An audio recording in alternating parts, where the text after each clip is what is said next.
Assalamualaikum warahmatullahi wabarakatuh. Nama saya Sonia Roreha Putra Aljapani dengan NIM 25101162200001. Ya, saya ingin menjelaskan tentang materi hakikat bahasa mata kuliah linguistik umum yang diampu oleh Ibu Dr. Nur Cahaya MPD.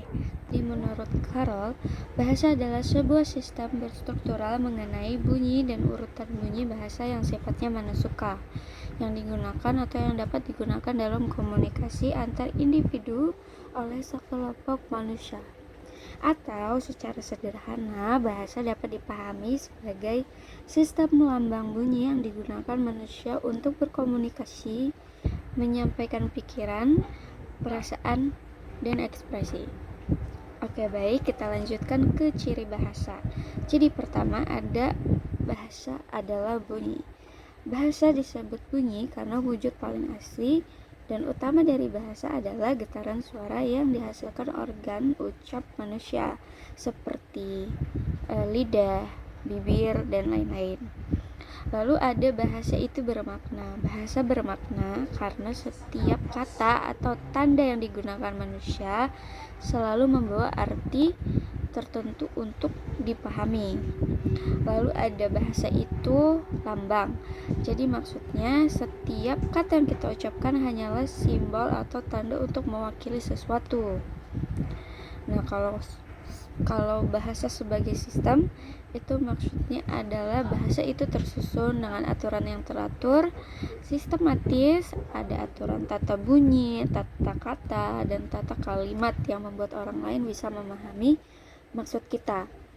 Lalu ada bahasa itu arbitrer karena bentuk kata dengan makna tidak ada hubungan alami, hanya disepakati bersama. Lalu ada bahasa itu konvensional, artinya maknanya disepakati bersama oleh masyarakat. Lalu ada bahasa itu unik karena memiliki kosakata, tata bahasa, dan ciri khas yang berbeda-beda. Setelah itu ada bahasa itu bersifat universal. Meskipun bentuk dan aturannya berbeda-beda, ada sifat umum yang dimiliki semua bahasa. Contohnya, bunyi vokal yang sama.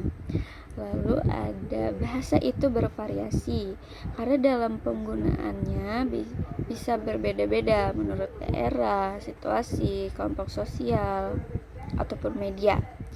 Lalu ada bahasa itu dinamis karena ia berubah-ubah, selalu menyesuaikan diri dengan perkembangan zaman, teknologi, dan budaya.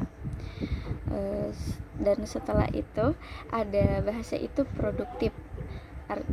Artinya dengan jumlah kata yang terbatas, manusia bisa menghasilkan kalimat, ungkapan, dan makna yang hampir tidak terbatas.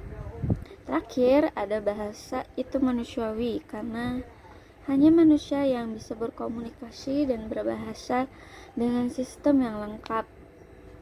Lalu ada pula fungsi bahasa. Menurut Pinocchiaro,